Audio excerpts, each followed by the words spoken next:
Hello, my name is Annette Hunter. I'm a medical doctor. Did you have a toxic or abusive childhood?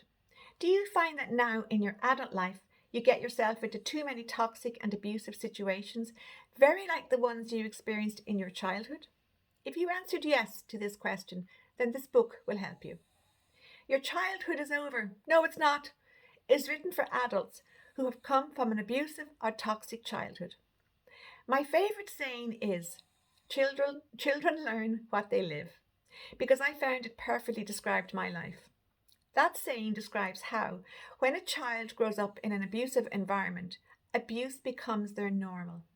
It is what they are familiar with. In our lives, we are programmed to gravitate towards what feels normal and what feels familiar to us.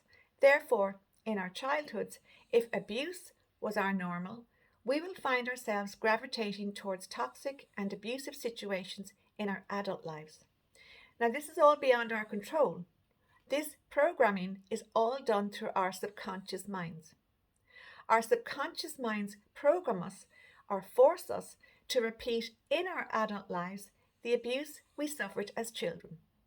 Freud named this psychological concept repetition compulsion. In this book, I draw on my personal experience of being under the control of repetition compulsion for far too many years.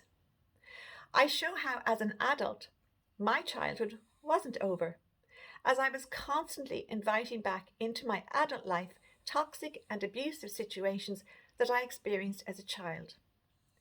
In my book, I explain what repetition compulsion is and how we have no control over this force till we are eventually made aware of it. And that's where the book comes in. In order to make this concept easy to understand, I give examples of how repetition compulsion invades every single aspect of our lives. I then show the reader the 3 steps that we need in order to break free from this toxic, sinister, hidden force.